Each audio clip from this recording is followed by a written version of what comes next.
یہ اسوہ حسنہ ہے، اسے کہتے ہیں آپ رول ماڈل ہے، یعنی کہ وہ آپ ان کی پیروی کرو، ان کے نقش قدم پر چلو، ان کی پوری زندگی جو ہے وہ ہمارے لیے نمونہ ہے کہ ہم اس کے اوپر چلیں، اور یہ اختیار نہیں ہے کہ تمہاری مرضی ہے چلو یا نہ چلو۔ ایک مرتبہ یہ ہے کہ بنا دیا گیا رول ماڈل کے طور پر، آپ کی مرضی ہے، اس کے بات مانو نہ مانو، اس کے نقش قدم پہ چلو کہ نہ چلو۔ قرآن مجید میں یہ کہا گیا ہے کہ یہ واجب ہے اس کی اطاعت، اطیعوا اللہ و اطیعوا الرسول، یعنی رسول کی اطاعت اور اللہ کی اطاعت جو ہے وہ واجب ہے۔ تو یہ صرف یہ نہیں کہ صاحب بنا دیا آپ کی مرضی کے اوپر ہے چاہے کرو تو نہیں، مرضی والی بات نہیں ہے، اس میں آپ کو ان کی اطاعت کرنا ہی کرنا ہے۔ یا اس سے بھی واضح آیت ہے وَمَا آتَاكُمُ الرَّسُولُ فَخُذُوهُ، رسول جو آپ کو دے اسے لے لو، وَمَا نَهَاكُمْ عَنْهُ فَانْتَهُوا، اور جس چیز سے وہ روکے اس سے رک جاؤ۔ سب میں جو ہے وہ واجب کا جو ہے وہ صیغہ استعمال ہوا امر کا، یعنی جو دے وہ لے لو، جس چیز سے روکے اس سے جو ہے وہ رک جاؤ۔ تو رسول اکرم کی سیرت پہ عمل کرنا ہے، اور یہ عمل کرنا بھی واجب طریقے سے جو ہے وہ عمل کرنا ہے۔ مگر بات یہ ہے کہ ایک آدمی کی سیرت جو ہے وہ کب جو ہے وہ واجب الاطاعت ہو سکتی ہے، کب اس کی سیرت جو ہے وہ واجب قرار دی جائے کہ صاحب اس کے اوپر چلنا ہی ہے۔ یہ تبھی ہو سکتا ہے کہ جب آدمی ہر طرح سے کمپلیٹ ہو، ہر طرح سے کامل ہو، ورنہ ہو سکتا ہے کسی کی مثال دے دی جائے مگر واجب نہ کیا جائے۔ لیکن واجب اگر کیے جا رہا ہے کہ بھائی اس کے راستے پہ چلو، اس کی بات مانو، اس کے نقش قدم پہ چلو، تو اس کا مطلب بالکل صاف ہے کہ پھر وہ ہر طرح سے کامل ہے، ہر طرح سے جو ہے وہ کمپلیٹ اور مکمل ہے۔ انسان مکمل کب ہوتا ہے، کب کہیں گے کہ یہ آدمی مکمل ہے؟ علماء اخلاق یہ کہتے ہیں کہ اگر انسان کی زندگی کے 3 پہلو اگر اس کے اندر پائے جاتے ہیں انسانی زندگی میں، تو وہ انسان جو ہے وہ مکمل کہلائے گا۔ 3 طرح سے وہ آدمی، 3 سائڈ سے وہ کیا ہو، یعنی کہ اس میں یہ 3 چیزیں پائی جاتی ہوں گیا، تو اسے کہہ سکتے ہیں کمپلیٹ، اسے کہہ سکتے ہیں کامل۔ وہ کیا ہے؟ مثلا پہلی چیز، انسان کا خود اس کی ذات سے کیسا رابطہ ہے، یعنی خود انسان کی ذات سے اس کا کیسا رابطہ ہے۔ کیا مطلب ہوگا اس کا؟ مثلا انسان کے اندر کون سی ایسی صفات ہیں جو پائی جانی چاہیے اور پائی جاتی ہیں، کون سے ایسے اچھے صفات ہیں جو اس کے اندر ہونی چاہیے؟ عالم ہونا، حلیم ہونا، اس کا جو ہے وہ سخی ہونا، اس کا جو ہے وہ قناعت کرنے والا ہونا، یہ ساری وہ اچھے صفات ہیں جو خود انسان کی اس کی بنسبت ہیں، یعنی خود انسان کے اندر ہونی چاہیے۔ تو ایک پہلو تو یہ ہے انسان اس میں کتنا کامل ہے۔ دوسرا پہلو یہ ہے اس کا، انسان کا بندے سے کیا ربط، انسان کا اللہ سے کیا ربط ہے، بندے کا خدا سے کیا ربط ہے۔ ایک تو بندے کا خود اپنے سے کیا ربط ہے، ایک یہ کہ بندے کا خدا سے کیسا ربط ہے۔ ایک آدمی عالم بھی ہے، ایک آدمی حلیم بھی ہے، ایک آدمی جو ہے وہ سارے اچھائیاں اس کے اندر پائی جاتی ہے، مگر خدا سے اس کا رابطہ اچھا نہیں ہے۔ خدا سے رابطہ اچھا نہیں ہے، مثلا وہی ہم کہتے ہیں نا وہ مثال کہ مسجد میں آنے سے بھی ڈرتا ہے، اس کے سامنے سے گزرنے سے بھی جو ہے وہ اس کو گھبراہٹ جو ہے وہ محسوس ہوتی ہے۔ آپ کہو گے آدمی تو بڑا اچھا ہے مولانا، وہ بہت اچھا آدمی ہے، نو ڈاؤٹ اچھا آدمی ہوگا، لیکن جب اللہ سے اس کا جو ہے وہ رابطہ دیکھتے ہو تو کہیں تو صفر ہے بالکل، تو پھر یہ مکمل نہیں ہوا۔ اس کا ایک پہلو مکمل ہے وہ والا صفات والا، لیکن یہ والا پہلو اس کا خراب ہے۔ اچھا کبھی کبھی ایسا ہو سکتا ہے، تیسرا پہلو، کہ آدمی کا خود سے بھی رابطہ اچھا ہے، اللہ سے بھی رابطہ اچھا ہے، مگر انسان کا دوسرے انسان سے رابطہ کیسا ہے؟ آدمی سب میں اچھا ہے، نمازی بھی ہے، پرہیزگار بھی ہے، اس کے اندر اچھے صفات بھی ہیں، لیکن دوسروں سے اس کا رابطہ کیسا ہے؟ اب پتہ چلا کہ ساری اچھی چیزیں، مگر مسجدی میں اگر نماز پڑھنے جا رہا ہے اور کسی نے کہہ لیا السلام علیکم تو جواب دینے کے بجائے گالی دینے لگے، یعنی اتنا چڑچڑا، اتنا بد اخلاق. تو وہ دو پہلو اچھے ہیں، مگر یہ تیسرا پہلو اس میں تو بالکل ہی بیکار ہے، بد اخلاق ہے، چڑچڑاپن ہے. اور ہمارے پاس تو وہ حدیثیں اور روایتیں موجود ہیں کہ اگر آدمی اس میں جو ہے وہ بد اخلاق ہے تو اس کی تو عبادت بھی قبول نہیں ہوتی. تو وہ پہلا جو دوسرا پہلو ہے وہ بھی ختم ہو جائے گا. اچھا پھر ایسا آدمی میں کتنے ہی اچھے صفات ہوں، کہیں گے یار چھوڑو نا پرے کو، بد اخلاق تو اتنا ہے. سعد بن معاذ والا واقعہ تو پوری دنیا جانتی ہے. جنگ خیبر میں ان کو زخم لگا تھا اور اسی کے بعد وہ شہید ہو گئے تھے، اسی زخم میں مر گئے تھے سعد بن معاذ. رسول اکرم نے غسل و کفن دلوایا، تشییع جنازہ کی، اور تشییع جنازہ میں بھی کہتے ہیں کہ رسول اکرم یوں پیر اٹھا اٹھا کے چل رہے تھے، یوں اٹھا اٹھا کے. اور جب کاندھا دینے کی بات آتی تھی، کبھی ادھر سے کاندھا دیتے تھے، کبھی ادھر سے جو ہے وہ کاندھا دیتے تھے رسول اکرم. پھر جب قبر میں لے گئے تو رسول اکرم خود قبر میں اترے، سارے کام انجام دیے، ساری جو ہے وہ مٹی اس کے اوپر ڈالی، یعنی بالکل سب کچھ کیا. اور پھر بھی، اور اس کے بعد یہ کہا سعد تمہیں جنت مبارک ہو. تو اب کیا رہ گیا بھائی آدمی میں؟ جب رسول اکرم سے پوچھا گیا کہ یا رسول اللہ جیسا آج ہم نے آپ کو کرتے ہوئے دیکھا ہے کبھی نہیں دیکھا جس طرح سے آج آپ نے کیا، یہ بتائیے آپ پیر اٹھا کے کیوں چل رہے تھے؟ بھائی اتنے فرشتے تھے کہ پیر رکھنے کی جگہ نہیں مل رہی تھی ان کے تشییع جنازہ میں. اچھا پھر کندھا کبھی ادھر سے کبھی ادھر سے کیوں دے رہے تھے؟ کہا میرا ہاتھ جبرائیل کے ہاتھ میں تھا، جدھر وہ جاتے تھے ادھر میں چلا جاتا تھا. اور کہا پھر اسی طرح قبر میں اترنا اور سارے کام جو ہے وہ عذاب جو ہے وہ کہا آپ نے کیا کہا بعد میں؟ جنت مبارک ہو. اور ماں نے کہہ دیا کہ بس ارے واہ تم تو بڑے خوش نصیب ہو، تم تو پھر تو تمہارے لیے سب چیز جو ہے وہ آسان ہوگی. تب رسول اکرم نے کہا نہیں، مگر ان پہ ابھی فشار قبر ہو رہا ہے. فشار قبر کیوں ہو رہا ہے؟ سارے فرشتے تھے، سب کچھ آپ نے انجام دیا اور فشار قبر؟ کہا نہیں، اس کا اخلاق جو ہے وہ گھر میں بیوی کے ساتھ اچھا نہیں تھا، بد اخلاق. تو وہ والا خود کا بھی رابطہ اچھا ہو، اللہ سے بھی اس کا رابطہ اچھا ہو، لیکن وہ جو تیسرا پہلو ہے کہ انسان کا دوسرے انسان کے ساتھ کیسا رابطہ ہے، اب وہ جو ہے اگر خراب ہو، اگر وہ خراب ہے تو وہ پھر آدمی کمپلیٹ نہیں ہو سکتا. کمپلیٹ کب ہوگا آدمی؟ کب کہا جائے گا کمپلیٹ اسے؟ تب کہا جائے گا جب یہ تینوں پہلو اس میں جو ہے پائے جاتے ہوں. خود کا اس سے کیسا رابطہ ہے یہ بھی اچھا ہو، اللہ سے کیسا رابطہ ہے یہ بھی اچھا ہو، اس کا دوسرے لوگوں سے کیسا رابطہ ہے یہ بھی جو ہے وہ اچھا ہو. یہ تینوں چیزیں جو ہیں وہ اس میں شامل ہوں گی. اور رسول اکرم کو جب کہا گیا اسوہ حسنہ، رول ماڈل جب ان کو بتایا گیا ہے، تو اس کا مطلب یہ ہے کہ اس میں ان میں یہ تینوں پہلو پائے جاتے ہیں اور تینوں پہلو کمپلیٹ ہیں. تبھی تو واجب کی گئی ہے ان کی اطاعت، تبھی تو واجب کی گئی ہے ان کی پیروی. ورنہ اگر کسی ایک پہلو میں بھی کمزوری ہوتی، ہو سکتا ہے کہہ دیا جاتا کہ یہ اسوہ حسنہ ہے، اس کی پیروی کرو، مگر پھر وہ پیروی واجب نہ ہوتی، نہ ہوتی. آئیے دیکھیں رسول اکرم کے ان تینوں پہلوؤں کی طرف. چونکہ شب جمعہ تھی اس لیے تھوڑا سا سوچا کہ ایسی بحث ہو کہ دو اخلاقیات کی طرف بھی جائے اور تھوڑے سے ادھر بھی جائے. آئیے رسول اکرم میں دیکھتے ہیں کہ یہ تینوں پہلو کس حد تک جو پائے جاتے ہیں. تو رسول اکرم کا خود ان کی ذات سے کیسا تعلق تھا، یعنی ان کے اندر کون سی نیک صفات پائی جاتی تھی. تو میں الٹ کے یوں کہہ سکتا ہوں کہ کون سی نیک صفت پائی نہیں جاتی تھی. کون سی ایسی نیک صفت تھی جو رسول میں نہ ہو؟ ساری نیک صفات جو ہیں وہ رسول اکرم کی ذات گرامی میں پائی جاتی تھی. چاہے وہ علم ہو، چاہے وہ حلم ہو، چاہے وہ قناعت ہو، کچھ بھی ہو، سب جو ہے وہ رسول اکرم میں پائی جاتی تھی. تو اب سب کا تو ذکر نہیں ہو سکتا.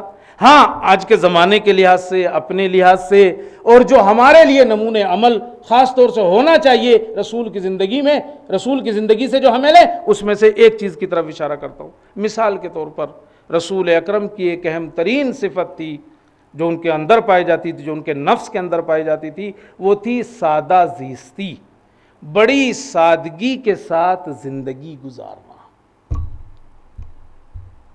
سادہ زیستی یہ ایک اہم صفت ہے اور ہمیں رسول کی سیرت سے لینا ہوگی کہ ہم اپنی زندگی کو آخر اس طمطراق کے ساتھ گزاریں جیسے لوگ گزار رہے ہیں، اور پھر زندگی کی جو مشکلات ہیں ان کا سامنا کرنا پڑتا ہے، یا رسول کی زندگی میں جو سادگی تھی اسے اپنے اندر جو لے.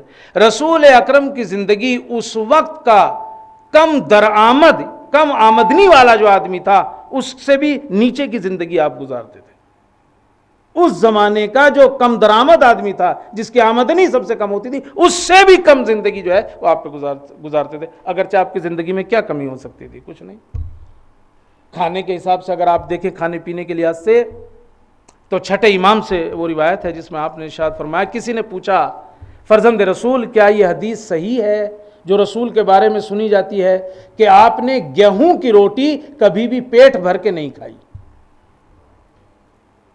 چونکہ اس وقت جو گیہوں کی روٹی، گیہوں تھوڑا کم تھا اور صاحب مہنگا بھی ہوتا ہوگا، کیا یہ حدیث صحیح ہے کہ رسول اکرم نے کبھی گیہوں کی روٹی پیٹ بھر کے نہیں کھائی؟ تو آپ نے کہا نہیں، صحیح نہیں ہے۔ آپ نے کہا صحیح نہیں ہے، آپ نے گیہوں کی روٹی کھائی نہیں، جو کی روٹی کھائی ہے اور وہ بھی پیٹ بھر کے نہیں کھائی ہے۔ اب آپ ہمارا اور اپنا دسترخوان دیکھ سکتے ہیں، اگر دوپہر کی پکی ہوئی چیز رات کو دسترخوان پہ آ گئی اور رکھ دی گئی تو صاحب جو ہے وہ آج کچھ نہیں بنایا تھا، کیا ہو گیا تھا، کیوں نہیں دوسری چیز رکھی؟ ہم تو جبکہ اس میں نہ کوئی خرابی ہوتی ہے نہ کوئی مشکل ہوتی ہے، مگر آپ دیکھو رسول اکرم کی زندگی کی سیرت کا ایک اہم ترین پہلو جو ہے یہ سادہ زیستی ہے، سادگی کے ساتھ جو ہے وہ زندگی گزارنا۔ کھانے پینے سے لے کے آدمی جو رسول اکرم کا کھانا پینا زیادہ تر جو روایتوں میں ملتا ہے وہ کھجور تھی، وہ کھجور کھاتے تھے۔ وہ صفہ پہ رہنے والے، صفہ جو ایک ٹیلہ ہے اور اس پہ جو اصحاب رہتے تھے شروع میں جو ہجرت کے لیے آئے تھے، رسول اکرم ان کے لیے زیادہ تر کھجور لے کے جاتے تھے۔ ایک دن تھک گیا ایک صحابی، کہنے لگا یا رسول اللہ ہمارے تو پیٹ میں آگ ہو گئی ہے اسے کھا کھا کے، اسے کھا کھا کے ہمارے پیٹ میں آگ ہو گئی ہے۔ تو رسول اکرم نے کہا بھائی یہی ہے، اس کے علاوہ تو کچھ نہیں ہے۔ تو رسول اکرم کی زندگی کی سیرت کا ایک اہم ترین پہلو جو ہے وہ آپ کی سادہ زیستی ہے، چاہے وہ کھانے کے حساب سے لے لیں، چاہے آپ پہننے کے حساب سے لے لیں۔ برانڈڈ کپڑا ہمیں چاہیے تو ہم جانتے ہی ہیں، ہم تو کبھی کبھی لیبل بھی نہیں اتارتے اس کا، اگر کسی اچھے اور مہنگے برانڈ کا جو ہے وہ کپڑا جو ہے وہ خریدا ہوا ہوتا ہے، اور یوں نکال کے چلتے ہیں تاکہ لوگوں کو پتہ چلے ہاں یہ یہاں کا نہیں ہے بھائی، اس بازار کا خریدا ہوا نہیں ہے، یہ دبئی میں فلاں مال سے خریدا ہوا ہے اور یہ فلاں برانڈ کا جو ہے وہ کپڑا ہے، اور یہ ٹی شلنگ وی شلنگ میں نہیں ملتا صاحب، یہ ڈالروں میں یا درہم و دینار میں اس کی جو ہے وہ بات ہوتی ہے۔ چاہے وہ لیبل جو ہے وہ کتنا ہی چبھتا رہے گردن کے اوپر، دیکھتا نا وہ بنیان میں بھی کبھی کبھی ہوتا ہے، چبھتا ہے بہت، مگر ہم اتارتے نہیں ہیں اسے، ہم نہیں اتارتے ہیں اسے، چونکہ ہمارا تو زندگی کا طریقہ ہی جینے کا الگ ہو گیا ہے۔ ہم نے سب چھوڑ دیا ہے، رسول کی سیرت ہو، ائمہ کی سیرت ہو، سب ہم نے الگ کر دیا ہے۔ وہ ان کا راستہ یوں ہے، ہمارا راستہ یوں ہے، ہمیں کہاں اس میں چلنا ہے۔ رسول اکرم سب سے سادہ کپڑا پہنتے تھے، اکثر جگہ پیوند لگے ہوئے ہوتے تھے۔ یہ والا جبہ نہیں ہے میرا، وہ والا ہے دوسرا، وہ پریس ماری ہوگی تو وہ یہاں سے کچھ گڑبڑ سا ہو گیا، وہ پھٹ سی گیا یہاں سے۔ اب میں جو ایک دن پہن کے چلا تو ایک بچی کہہ رہی بابا اچھا نہیں لگ رہا ہے، اسے اتار دو۔ کیا آفت آ گئی اس میں، کیا ہو گیا اس میں؟ سب کا مزاج ایک جیسا ہے، سب ایسی طرح، سب کا مزاج جو ہے اسی طرح۔ رسول اکرم کے لباس میں پیوند لگے ہوئے ہوتے تھے، اتنا پرانا ہوتا تھا کہ دیکھنے والا بھی دیکھ کے کہنے لگتا تھا یا رسول اللہ اب آپ ایسا کرو اسے بدل لو۔ اور بدلنے ایک آدمی آیا مسجد میں، اور آج تو شب جمعہ ہے، مفتی صاحب نے تو پہلے ہی سے جو ہے وہ کر رکھا ہے، آج شب جمعہ ہے، آج شب جمعہ ہے صاحب جو ہے، اچھا یہ نہیں کہتے کم پڑھنا ہے، بس شب جمعہ ہے، مجھے بتانے کے لیے کہ آج شب جمعہ ہے، ٹھیک ہے ہاتھ اٹھا دینا جب ٹائم ہو جائے۔ تو ایک آدمی مسجد میں آیا، دیکھا رسول اکرم کے کپڑے جو ہیں وہ بڑے پرانے ہو گئے ہیں، جگہ جگہ سے پیوند لگا ہوا ہے۔ کہا یا رسول اللہ یہ 12 درہم دے رہا ہوں اور آپ اپنے لیے کپڑا خرید لیجئے، اب لباس لے لیجئے ذرا اچھا سا۔ آپ نے امیر المومنین کو دیا، یا علی یہ لو پیسہ اور کپڑا خرید لاؤ میرے لیے۔ گئے، اب امیر المومنین نے سوچا آج تو 12 درہم ہے تو میں کیوں کنجوسی کروں، کپڑے کے لیے ملے ہیں، اور آپ نے 12 کے 12 درہم کا وہ کپڑا خرید لیا، لباس خرید لیا، ٹھیک سا آ گیا ہوگا۔ رسول اکرم کے پاس لے کے آئے، آپ نے لباس کو دیکھا، یا علی وہ دکاندار واپس کر لے گا اسے، واپس کراؤ اسے۔ کہا کیوں؟ کہا نا بس مجھے اچھا سا نہیں لگ رہا تو واپس کراؤ، چونکہ وہ ذرا مہنگا آ گیا تھا نا، نہیں پہننا ہے۔ اب گئے وہ امیر المومنین نے کہا بھائی، دکاندار سے کہا کہ بھائی یہ لباس جو ہے وہ پسند نہیں آیا، رسول کو واپس کر لو۔ اچھا وہ دکاندار بھی ہمارا والا تھوڑا ہی تھا کہ جھک جھک کرتا، اب نہیں واپس ہونے کا، اور اتنے پیسے کٹیں گے، اور اب تو رسید کٹ گئی ہے، ٹیارے میں چلی گئی ہے، یہ سب تو نہیں ہے طرح سے۔ آپ سمجھتے ہو ساری بات جو میں کہتا ہوں، اور سمجھنا بھی چاہیے۔ تو اس نے کہا اچھا کوئی بات نہیں، لاؤ۔ اس نے لے کے جاؤ وہ رکھ لیا کپڑا۔ آپ نے وہ 12 درہم لیے اور لے کے رسول کے پاس پہنچ گئے اور کہا یا علی چلو اب دونوں چلتے ہیں بازار کپڑا خریدتے ہیں۔ کیا چلتے ہیں؟ اب جا رہے تھے، راستے میں دیکھا ایک کنیز بیٹھی ہوئی رو رہی ہے۔ تجھے کیا ہو گیا، کیوں رو رہی ہے؟ 4 درہم دیے تھے میرے مالک نے، وہ مجھ سے گم ہو گئے ہیں اور اب مجھے ڈر لگ رہا ہے میں گھر جاؤں گی تو مارے گا۔ رسول اللہ نے کہا اچھا لو یہ 4 درہم۔ 12 میں سے 4 ادھر چلے گئے، دکان پہ گئے، کپڑا دکھاؤ بھائی۔ اس نے کپڑا دکھایا، اب وہ کپڑا 4 درہم والا کپڑا جو ہے پسند کیا۔ اس نے کہا بھائی یہ بڑا بڑھیا لگ رہا ہے، اس کو جو ہے وہ لے کے چل دیے۔ راستے میں ایک فقیر مل گیا، کہنے لگا جو مجھے کپڑا پہنائے گا اللہ اسے جنتی کپڑا دے گا۔ جو وہاں سے لے کے آئے تھے 4 درہم والا وہ اٹھا کے اسے دے دیا۔ اب بچے 4، یا علی 4 بچے، چلو ایک اور لے لیتے ہیں 4 میں سے۔ آپ گئے وہ 4 کا ایک اور خرید لیا، واپس آ رہے تھے وہ کنیز وہیں بیٹھی ہوئی رو رہی تھی۔ تجھے اب کیا ہوا، کیوں نہیں گئی گھر؟ کہا بہت دیر ہو گئی تھی، اب مجھے لگ رہا ہے مجھے دیری کی وجہ سے مارے گا۔ کہ کیوں اتنی دیر لگائی، تو نے کہاں تھی تو؟ کہتے ہیں کہ اب وہ رسول اللہ چلو ہم چلتے ہیں تمہارے ساتھ۔ گئے دروازے پہ، السلام علیکم یا اہل الدار، ایک بار کہا، 2 بار کہا السلام علیکم یا اہل الدار، کوئی جواب نہیں آیا۔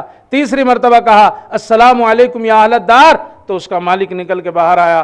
آپ نے کہا بھائی پہلے میں جواب نہیں دیا، دوسرے میں جواب نہیں دیا، تیسرے میں نکل کے آیا۔ کہا یا رسول اللہ سلام دعا ہے نا، میں یہ چاہ رہا تھا آپ کی دعا زیادہ سے زیادہ مجھے ملے۔ سلام دعا ہے، میں چاہ رہا تھا آپ کی یہ دعا جو ہے زیادہ سے زیادہ مجھے ملے۔ کہیے کیا کہنا ہے؟ کہا بھائی یہ کنیز کو دیر ہو گئی ہے، اسے مارنا مت، اسے کچھ کہنا مت۔ اس نے کہا یا رسول اللہ آپ کے قدموں کی برکت کی وجہ سے میں اسے آزاد کرتا ہوں۔ رسول اکرم نے خدا کا شکر ادا کیا اور کہا کتنے بابرکت تھے یہ 12 درہم، 2 کو لباس بھی پہنا دیا اور کنیز کو آزاد بھی کرا دیا۔ صلوات پڑھ دے محمد اور آل محمد پر۔ تو رسول اکرم کی زندگی کا ایک اہم ترین پہلو جو ان کی ذات میں پایا جاتا ہے، صفات تو بہت سی ہیں، میں اگر اسی پہ پڑھتا رہوں تو یہ تو چلتی رہے گی، ہفتوں تک جا سکتی ہے باتیں، ایک ایک صفت پہ اگر آدمی جو ہے پڑھے جائے۔ سادہ زیستی، مگر وہ اس لیے پڑھ رہا ہوں کہ میں ان بچوں سے کہنا چاہتا ہوں، اپنے ان جوانوں سے کہنا چاہتا ہوں کہ اس دنیا کی چمک میں آ کے جو ہے وہ اس طرح سے نہ بہو کہ ہم سب کچھ جو ہے وہ بھول جائیں اور ساری چیزیں ختم ہو جائیں۔ ان کا کھانا دیکھو، ان کا لباس دیکھو، اچھا پہنو، اچھا اگر ہے اچھا پہنو، مگر اس کی بھی ایک لمٹ ہونی چاہیے، اس کے بھی ایک طریقہ ہونا چاہیے، اس کا بھی ایک قاعدہ جو ہے وہ ہونا چاہیے۔ آپ کا رہن سہن کتنا سادہ رہن سہن تھا۔ اگر آپ صحابہ کے اندر درمیان میں بیٹھے ہوئے ہوتے تھے نا، صحابہ کے بیچ میں، پہچان نہیں سکتا تھا باہر سے آنے والا کہ یہ رسول ہے، اگر وہ نہیں جانتا ہو، نہیں پہچانتا۔ جناب ابو ذر غفاری کہتے ہیں کہ جب ہم لوگ پریشان ہو گئے اس معاملے سے، سامنے والا آتا تھا اور وہ پوچھتا تھا تم ہو محمد، تم ہو محمد، ہم نے سوچا یار یہ توہین ہوتی ہے، لہٰذا کہتے ہیں جناب ابو ذر کہتے ہیں ہم نے رسول اکرم سے کہا یا رسول اللہ اجازت دیجئے ہم مٹی کا ایک چبوترا بنا دیں، مٹی ڈال کے ایک چبوترا سا بنا دے اور آپ اس پہ بیٹھ جایا کرو، ہم آپ کے چاروں طرف بیٹھیں گے تاکہ سامنے آنے والے کو پتہ تو چلے کہ رسول یہ ہے۔ کہتے ہیں بڑی مشکل سے رسول اکرم نے قبول کیا کہ بھائی ٹھیک ہے، اچھا۔ تو یہ رہن سہن تھا آپ کا، بالکل ایسے ہی لیٹنا بیٹھنا سب اس طرح کا۔ روایت میں ملتا ہے، چھٹے امام سے شاید روایت ہے، وہ کہتے ہیں کہ ایک شخص جو ہے وہ آیا مسجد میں گزرا، رسول اکرم جو ہے وہ چٹائی کے اوپر لیٹے ہوئے تھے، کھجور کے تکیے، کھجور کے جو پتے ہوتے ہیں اس کا تکیہ تھا اور اس پہ سر رکھے ہوئے تھے اور زمین کے اوپر ایسے ہی لیٹے ہوئے تھے۔ جیسے ہی وہ شخص داخل ہوا آپ فوراً بیٹھ گئے اور اب آپ نے وہ جو مٹی لگی ہوئی تھی نا کپڑے پہ وہ جھاڑنا شروع کی، تو اس نے دیکھا کہ آپ کے چہرے کے اوپر وہ کھجور کے پتوں کے نشان بن گئے ہیں نا، کبھی کبھی وہ پتے آپ کو ایسی چیز آ جائے تو وہ نشان جو ہے وہ ہو جاتا ہے، تو کہا وہ بن گئے ہیں اس کے اوپر، یعنی اتنی جو ہے وہ سادگی۔ اور کہتا ہے میں سوچنے لگا اوہ قیصر و کسریٰ کے جو بادشاہ ہیں ریشمی لباس پہنتے ہیں، کتنے بہترین جو ہے وہ کھانا کھاتے ہیں، کتنے اچھے تختوں کے اوپر جو ہے وہ سوتے ہیں، لیکن پھر بھی قانے نہیں ہوتے ہیں۔ اور ایک یہ ہے کہ جس کو اللہ نے اتنی فضیلتیں دی ہیں، یہ جو ہے وہ چٹائی کے اوپر سو رہا ہے، کھجور کے پتوں کا تکیہ بنا کے جو ہے وہ سر کے نیچے جو ہے وہ رکھا ہوا ہے۔ کہا جیسے ہی میں نے یہ سوچا ادھر رسول نے پلٹ کے کہا یہ دنیا ہمارے لیے نہیں ہے، ہمارے لیے آخرت ہے، یہ آسائشیں ہمارے لیے یہاں نہیں، ہمارے لیے جو ہے وہاں ہے۔ دنیا تو ہمارے لیے اس مسافر کی طرح ہے کہ جس مسافر کو راستے میں کوئی سائے دار درخت مل جائے اور وہ چند منٹ اس کے نیچے بیٹھ کے آرام کر لے اور پھر چل دے. یہ دنیا ہمارے لیے ایسی ہے،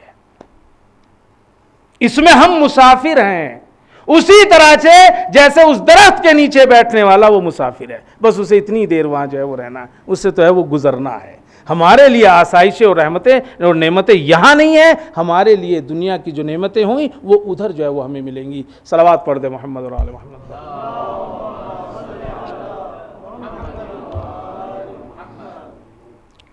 تو انسان کا پہلا پہلو کیا ہونا چاہیے؟ انسان کا خود اس کا اپنی ذات سے جو ہے وہ کیسا رابطہ ہے انسان کا. تو رسول اکرم میں ساری صفات پائی جاتی تھی، سادہ زیست تھی، میں نے آپ کے سامنے پیش کی. لیکن اس کے باوجود اگر دیکھیں گے تو ایسا نہیں ہے کہ یہ کنجوسی کی وجہ سے ہوتا ہو، کبھی ایسا نہیں. کچھ لوگ ہوتے ہیں نا کہ گھر بلائیں گے نہیں، کسی کے جائیں گے نہیں تاکہ بلانا نہ پڑے. عجیب عجیب منطق ہے لوگوں کی. تو ایسا نہیں ہے کہ بھائی یہ سب کنجوسی کی وجہ سے تھا، یہ بھی کہی دو بات، اگرچہ میں دوسری صفت پانے جا رہا تھا. ایسا نہیں کہ کنجوسی تھی کہ صاحب نہیں تھا، وہ مگر دوسروں کے لیے ہوتا تھا، سخاوت جو ہوتی تھی. ایک فقیر آیا مسجد میں، جانا تھا اسے عبداللہ ابن عباس یا عبید اللہ ابن عباس کے پاس. غلطی سے رسول اکرم کے پاس چلا گیا، پہچانتا نہیں ہوگا کون ہے عبداللہ ابن عباس اور کون ہے رسول اکرم. اور وہاں جا کے بیٹھنے کے کہنے لگا، فقیر تھا چونکہ، کہنے لگا میری مدد کرو، جو میری مدد کرے گا خدا اسے روزی عطا کرے گا. اور پھر یہ سمجھ کے کہ عبداللہ ابن عباس ہے، کہنے لگا کہ وہ 1000 درہم دے کے بھی لوگوں کو یہ کہتے ہیں کہ مجھے معاف کرنا، یعنی کم ہے. 1000 درہم فقیر کو دے کے کہتے ہیں معاف کرنا، یہ کم ہے. وہ سمجھ رہا ہے کہ یہ عبید اللہ ابن عباس ہے. تو رسول اکرم نے کہا میں کہاں، عبید اللہ ابن عباس کہاں. تو اس نے کہا کیوں؟ شرف کے لحاظ سے، حسب کے لحاظ سے یا مال و دولت کے لحاظ سے آپ میں فرق ہے؟ آپ نے کہا کہ نہیں، میں دونوں لحاظ سے، حسب کے لحاظ سے بھی اور مال و دولت کے لحاظ سے بھی بہتر ہوں. اس نے کہا اگر شرف کے لحاظ سے کوئی بہتر ہے تو وہی ہو سکتا ہے نا جو جوان مرد ہو، وہی ہوگا شرف کے لحاظ سے. کہاں صحیح کہہ رہا ہو. اور نکال کے آپ نے 2000 درہم نکالے اور اس کے ہاتھ پہ دے دیے. اب اس کو تو پتا تھا عبداللہ ابن عباس ایک دیتے تھے اور معذرت کرتے تھے، یہاں ملے ہیں 2. کہنے لگا یا تو تم عبید اللہ ابن عباس ہو، اب نہیں ہو عبید اللہ ابن عباس، اور اگر ہو تو تمہارا آج کل سے بہتر ہے، چونکہ کل 1000 دیتے تھے آج 2000 دیے ہیں. اس نے جب یہ کہا تو رسول اکرم نے 1000 درہم اور نکالے اس کے ہاتھ پہ رکھ دیے. اس نے کہا یا تو عبید اللہ ابن عباس نہیں ہو، لیکن اگر ہو تو تم دنیا کے سب سے سخاوت مند ترین انسان ہو. لیکن مجھے ایسا کیوں لگتا ہے کہ تم رسول ہو؟ مجھے ایسا کیوں لگتا ہے کہ تم محمد ہو، تم رسول اکرم ہو؟ اس لیے کہ جو وجاہت اور خوبصورتی اور جلال اور عظمت آپ کے چہرے میں ہے وہ یا رسول کے چہرے پہ ہوتا ہے یا آل رسول کے چہرے پہ ہوتا ہے. پڑھ ہی لو بھائی. اللہم صلی جو عظمت جو جلالت آپ کے چہرے پہ ہے وہ یا رسول کے چہرے پہ ہوتی ہے یا اہل رسول کے چہرے پہ ہوتی ہے. تو ایسا نہیں ہے کہ صاحب ان میں یہ جو سادہ زیستی تھی یہ کسی کنجوسی کی وجہ سے ہو، نہیں، ایسا نہیں ہے. وہ ان کے اندر وہ سخاوت. اب یہ تو پوری بحث ہے. تو پہلا چیز جو انسان کا رابطہ خود انسان سے، یعنی اس کے اندر کون سی صفات پائی جاتی ہیں، تو رسول اکرم کی کوئی بھی صفت لے لیجئے آپ اس میں مکمل ہیں. اچھا، اب دوسری بات، انسان کا خدا سے رابطہ. تو اب دیکھیں خدا سے کیسا رابطہ تھا رسول اکرم کا. نبیوں کو جو درجے ملے ہیں نا، یہ اس درجے کا، یہ اس درجے کا، یہ اس درجے کا ہے، وہ ان کی عبادت کی وجہ سے ملے ہیں. جتنا جس میں بندگی پائی جاتی تھی اتنا ہی اس کا درجہ جو ہے وہ بلند ہوتا تھا. چونکہ رسول اکرم بندگی کے لحاظ سے سب سے اوپر تھے، اسی لیے آپ مرسل اعظم کہلائے، اسی لیے آپ نبیوں میں سب سے افضل نبی کہلائے، چونکہ یہ آپ کی وہ تھی. اللہ سے جو آپ کا رابطہ تھا کوئی دوسرا اس کو لگ ہی نہیں سکتا. نماز کے لیے آپ فرماتے تھے ابو ذر، اب جناب ابو ذر نے کہا ابو ذر نماز میری آنکھوں کی ٹھنڈک ہے، اللہ میں نماز کو بہت پسند کرتا ہوں، ایسے ہی جیسے بھوکا کھانے کو پسند کرتا ہے، جیسے پیاسا پانی کو پسند کرتا ہے. اسے کیا چاہیے بھوکے کو؟ کھانا. پیاسے کو کیا چاہیے؟ پانی. لیکن آپ نے کہا مگر ایک فرق اور بھی ہے، وہ فرق یہ ہے کہ انہیں کھانا اور پانی مل جاتا ہے تو وہ سیر ہو جاتے ہیں، ان کا پیٹ بھر جاتا ہے، لیکن نماز پڑھنے سے میرا پیٹ نہیں بھرتا. یعنی مجھے اتنی پسند ہے نماز، اتنی پڑھ کتنی بھی پڑھ لوں، کہا میں اس سے سیر نہیں ہوتا، میرا پیٹ جو ہے اس سے نہیں بھرتا. آپ جو ہیں وہ نماز کے لیے نکلتے تھے، چہرے کا رنگ بدل جاتا تھا. کہتے ہیں کہ سینے سے جو ہے وہ ایسی آوازیں آتی تھیں جیسے ایک ڈرے ہوئے آدمی کی آواز آتی ہے، ڈرا ہوا آدمی ہو کوئی، اور سینے سے جیسے گھبراہٹ کی آواز آتی ہے، ڈراؤنی آوازیں جو ہے وہ سینے سے رسول اکرم کا آتی تھی. پانچویں امام ارشاد فرماتے ہیں کہ آپ نماز میں اتنے ادب کے ساتھ کھڑے ہوتے تھے کہ آپ کی انگلیوں پہ جو ہے وہ ورم آ گیا تھا، اتنا ادب سے جو ہے وہ کھڑے ہوتے تھے آپ نماز کے لیے. ہماری تو کوے سے پہلے، وہ چونچ کوا جو مارتا ہے نا، اس سے پہلے ہمارے رکوع اور سجدے ہوتے ہیں، اس سے پہلے ہوتے ہیں ہمارے رکوع سے، اتنی تیزی کے ساتھ. کہتے ہیں کہ رسول اکرم کہتے ہیں کہ مجھے نماز جو تھی ورم آ جاتا تھا، اتنی دیر کھڑے ہوتے. اور اگر نماز میں تو نماز شب تو کیا ہی کہنے، نماز شب تو کیا ہی کہنے. رات کو ام سلمہ کہتی ہیں، جناب ام سلمہ کہتی ہیں کہ آدھی رات کو ایک بار میں نے دیکھا کہ رسول بستر پہ نہیں ہے، کہاں چلے گئے؟ کہا میں اٹھی ادھر ادھر ڈھونڈنے لگی تو دیکھا ایک کونے میں جو عبادت کی جگہ تھی وہاں کھڑے ہیں، ہاتھوں کو جو ہے اٹھائے ہوئے، اور کہہ رہے پروردگار مجھے ایک لمحے کے لیے بھی مجھے میرے نفس کے اوپر مت چھوڑ دینا، طرفۃ عین ابدا، ایک لمحے کے لیے بھی مجھے میرے اوپر نہ چھوڑ دا، میرا ہاتھ تو پکڑے رہنا، میری پناہندگی جو ہے وہ تو کرتے رہنا. کہا میں رونے لگی. رسول اکرم نے دیکھا کیوں روتی ہو ام سلمہ؟ کہا آپ جیسا آدمی اور ایسی باتیں کر رہا ہے جس کا اللہ کے نزدیک کتنا مرتبہ ہے. کہا جناب یونس کو اللہ نے ایک لمحے کے لیے نظریں ہٹائی تھی، جناب یونس سے دیکھو کیسی مشکلات میں مبتلا ہوئے. جانتے ہو نا مچھلی کے پیٹ میں، کہتے ہیں کہ ایک لمحے کے لیے اللہ نے نظریں ہٹائی تھی کہ کیسی مشکلات میں جو وہ گر گئے ہیں. رسول اکرم کی نماز شب کے لیے ملتا ہے جب آپ رات کی نماز کے لیے اٹھتے تھے. چھٹے امام سے روایت ہے شاید، جس میں آپ نے ارشاد فرمایا کہ رسول اکرم سونے کے وقت جب ہوتا تھا تو پانی کا برتن اپنے پاس رکھتے تھے ڈھک کے، اور اسی کے پاس ایک مسواک رکھ دیتے تھے، مسواک، اور سو جاتے تھے. جب آدھی رات کے بعد اٹھتے تھے آپ، اور پہلے ہاتھوں کو آسمان کی طرف اٹھا کہتے تھے ان خلق السماوات والارض واختلاف اللیل والنہار، سورہ انعام کی آیت ہے، اس کو جو ہے وہ تلاوت کرتے تھے. اس کے بعد وضو کرتے تھے، پھر اپنی عبادت کی جگہ پہ جاتے تھے، 4 رکعت نماز شب پڑھتے تھے. 4 رکعت، 4 رکعت نہیں ہے نماز شب، اتنا تو پتہ ہے آپ کو، پڑھتے ہیں اکثر لوگ، 4 رکعت تھوڑا ہے، مگر آپ 4 رکعت پڑھتے تھے اس وقت نماز شب. اور کہتے ہیں کہ ہر رکوع اور سجدہ اتنا طولانی ہوتا تھا کہ یہ کہنے کو دل چاہتا تھا کب سر اٹھائیں گے سجدے سے، کب سر اٹھائیں گے جو ہے وہ رکوع سے، یعنی اتنا طولانی بھی ہوتا تھا. اور کہا جب 4 رکعت پڑھ لیتے تھے پھر بستر پہ آ جاتے تھے، پھر سو جاتے تھے، پھر اٹھتے تھے، پھر 4 رکعت نماز پڑھتے تھے نماز شب. چونکہ 8 رکعت نماز شب تو آئی تو کہا 4 رکعت جو ہے وہ پھر پڑھتے تھے، پہلے کی طرح ہی جو ہے وہ پڑھتے تھے. پھر جو ہے یہ سارے کام وہی کرتے تھے جو پہلے میں کیے، پھر جا کے جو ہے وہ لیٹ جاتے تھے، پھر اٹھتے تھے، پھر 2 رکعت نماز شفع اور 1 رکعت نماز وتر پڑھتے تھے. اس طرح سے 11 رکعت یہ ہو جاتی ہے. اور صبح سے جو ہے ملا دیتے تھے. شیخ صدوق کہتے ہیں کہ 70 مرتبہ استغفر اللہ نماز وتر میں کہتے تھے، اور اسی طرح 70 مرتبہ کہتے تھے ھذا مقام العائذ بک من النار، پروردگار یہ اس کی جگہ ہے کہ جو دوزخ سے تجھ سے پناہ مانگتا ہے کہ دوزخ سے مجھے دور رکھ. یہ رسول اکرم کی جو ہے عبادت تھی. نماز شب فتہجد من اللیل، رات کی نماز جو ہے وہ پڑھو، نماز تہجد جو ہے وہ پڑھو. تو نماز تو تھی، لیکن نمازوں میں نماز شب آپ کی جو ہے وہ یعنی کہ پسندیدہ ترین نماز جو ہے وہ آپ کی تھی نماز شب. تو یہ دوسرا پہلو، تو اس میں بھی رسول اکرم جو ہے وہ کمپلیٹ تھے. اور آئیے بات کو خاتمے کی طرف لے جاؤں. تیسرا پہلو اور اہم پہلو وہ کہ لوگوں سے آپ کا ربط جو ہے وہ کیسا تھا.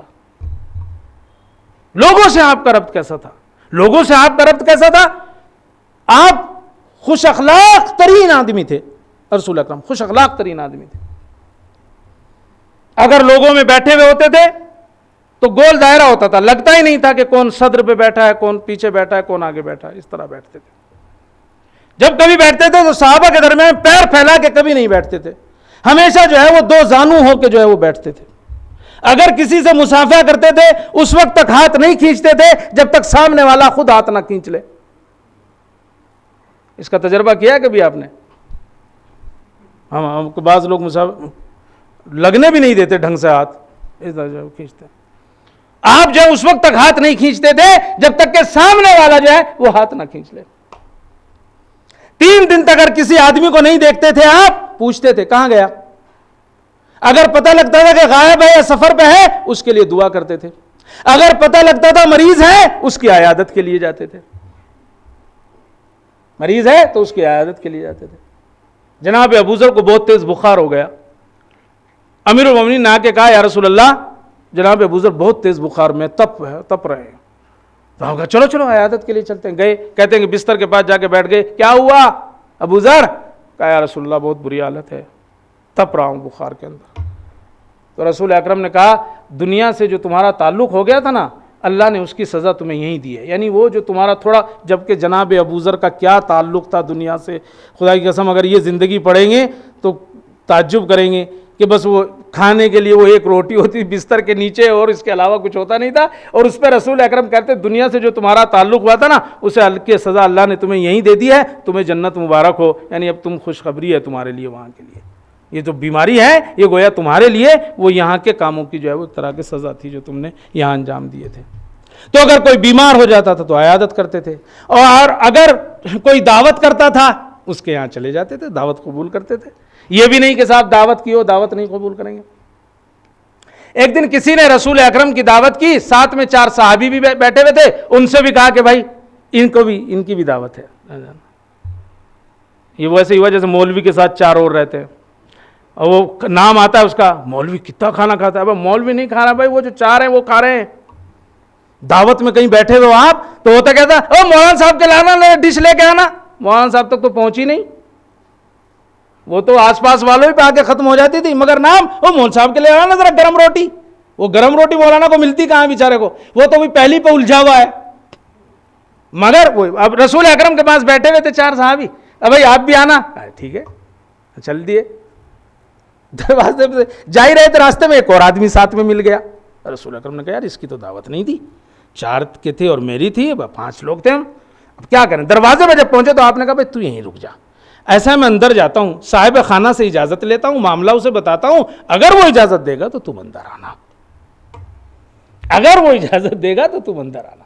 تو اگر بیمار ہوتا تھا عیادت کرتے تھے، اگر جو ہے وہ کوئی جو دعوت کرتا تھا دعوت پہ بلاتا تھا تو اس کے یہاں جو ہے وہ دعوت پہ جاتے تھے.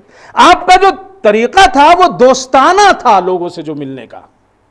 یعنی کہ آدمی کو احساس ہی نہیں ہوتا تھا کہ یہ رسول اکرم ہے.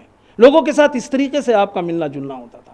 ہم دیکھیں اپنے کو، کچھ ہے نہیں. وہ تو اگر کچھ ہو تو جانے کیا کر دیں، کیا کر لیں ہم لوگ، تو کچھ ہے نہیں.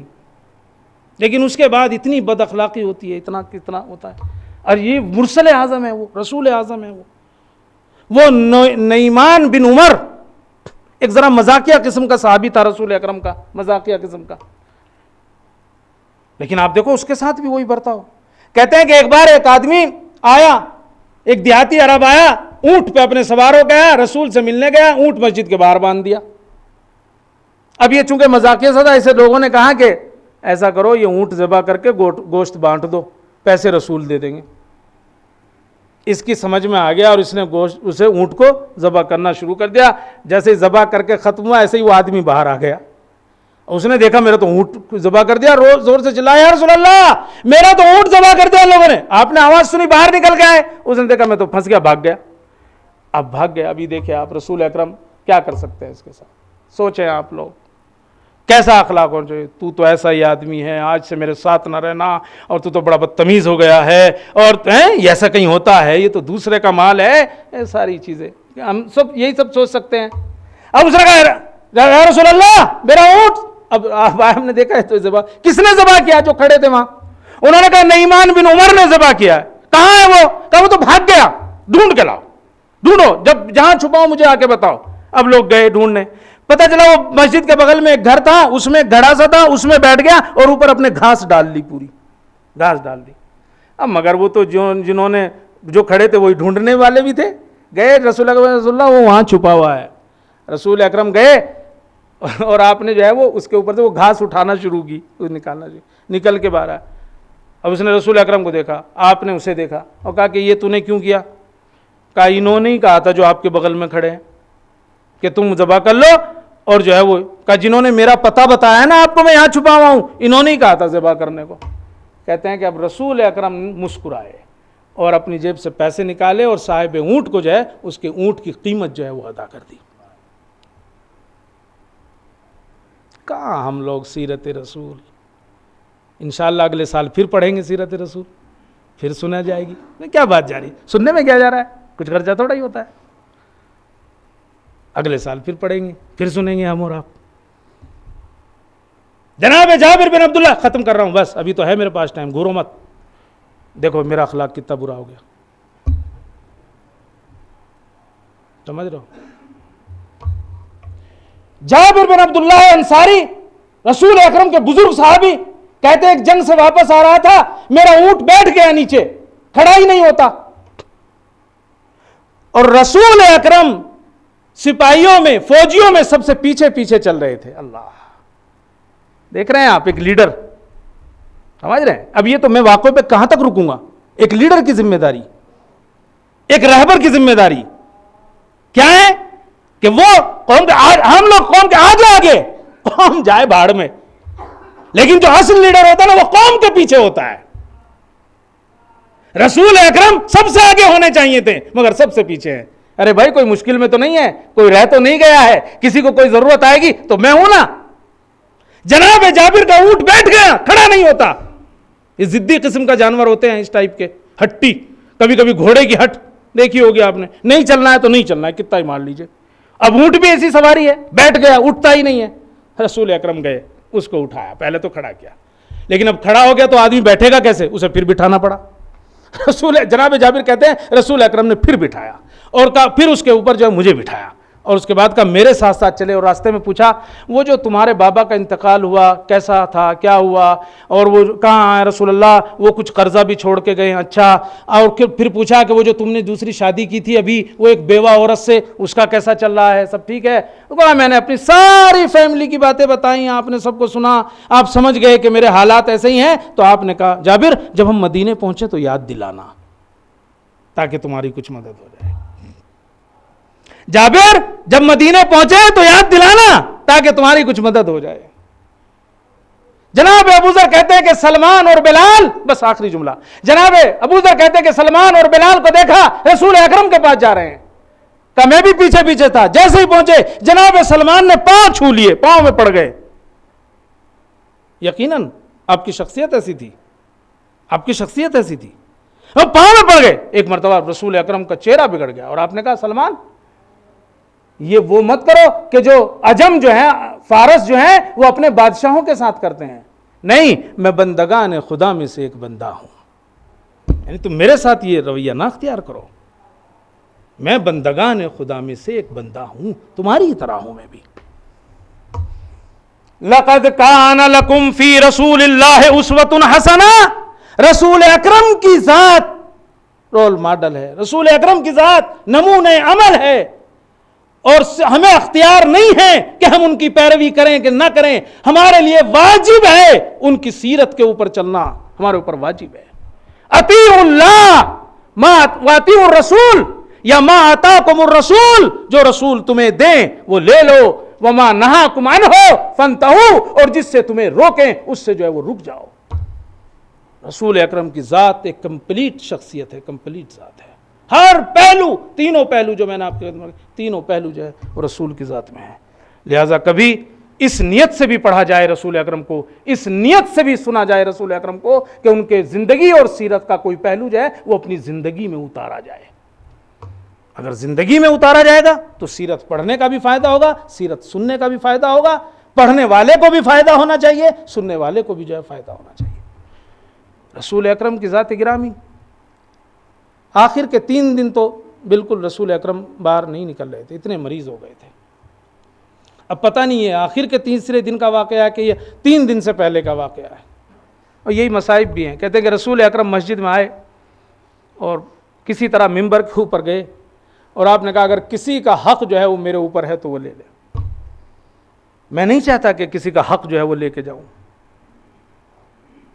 اگرچہ مصائب ہے مگر یہ تو خود ایک پیغام ہے، یہ تو خود ایک پیغام ہے، میں نہیں چاہتا کہ میرے اوپر کسی کا کوئی حق ہو اور میں اس دنیا سے جاؤں، اگر کسی کا کوئی حق ہے تو لے لے۔ ایک آدمی کھڑا ہوا، اکرشا نامی ایک آدمی کھڑا ہوتا ہے اور کہتا ہے یا رسول اللہ ایک سفر میں آپ کے ساتھ تھا، آپ نے اپنا درہ جو ہے وہ سواری کو مارنا چاہا تھا لیکن وہ سواری پہ لگنے کے بجائے میرے لگ گیا تھا، لہٰذا میں اس کا قصاص لینا چاہتا ہوں۔ یہ چیز ممکن نہیں تھی، کہا قصاص لینا چاہتا ہوں، بدلہ لینا چاہتا ہوں۔ وہ درہ آپ نے جان بوجھ کے نہیں مارا تھا، آپ سواری کو مار رہے تھے مگر مجھے لگ گیا۔ اللہ اکبر۔ رسول اکرم نے کہا بلال اٹھو گھر جاؤ اور میرا جو درہ ہے وہ لے کے آؤ۔ کہتے ہیں کہ جناب بلال گھر گئے، شہزادی رسول نے درہ منگایا ہے۔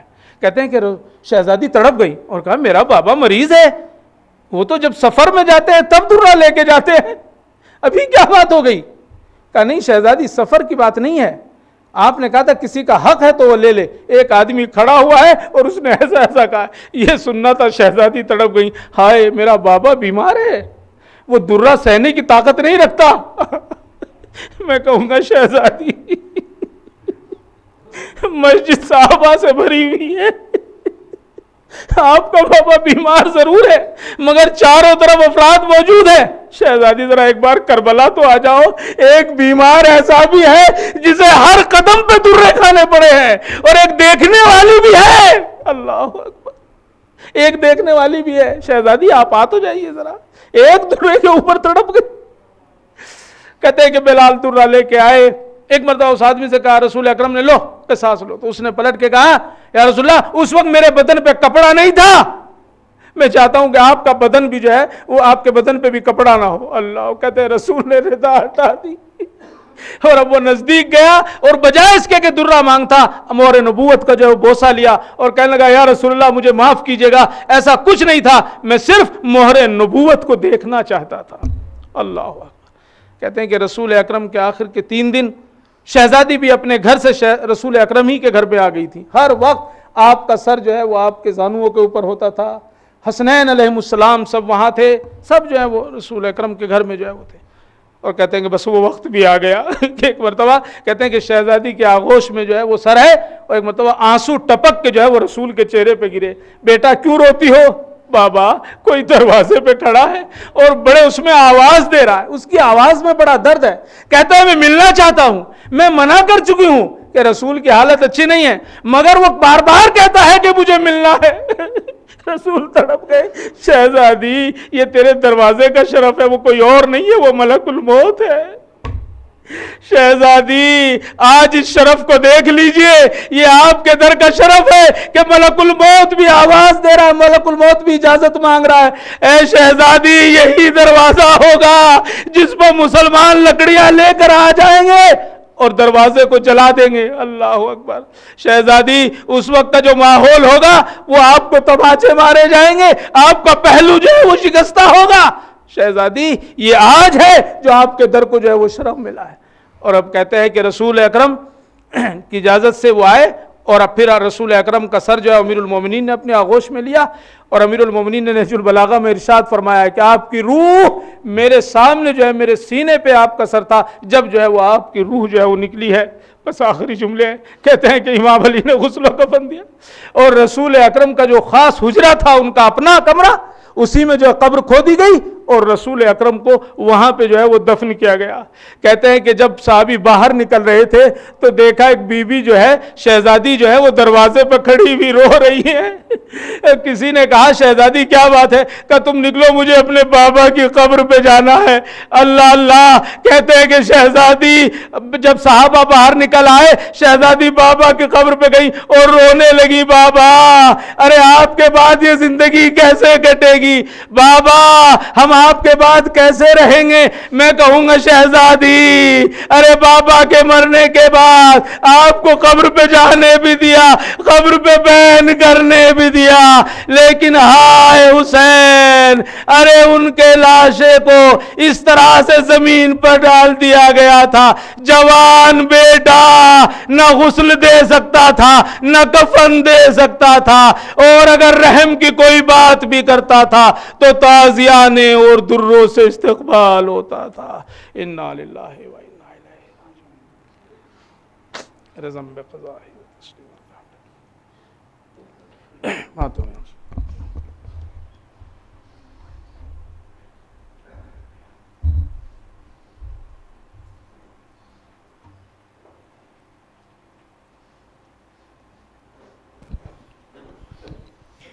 ستم کی ہو گئی انتہا رسول کے بعد، ستم کی ہو گئی انتہا رسول کے بعد، چلی ہے مانگنے حق فاطمہ رسول کے بعد، رسول زادی کنی کیوں رہی سنے دربار، رسول زادی کھری کیوں رہی سنے دربار، یہ کون تخت پہ بیٹھا رہا رسول کے بعد، چلی ہے مانگنے حق فاطمہ رسول کے بعد، وہ جا کے شہر کے باہر پدر کو روتی رہی، وہ جا کے شہر کے باہر پدر کو روتی رہی، کسی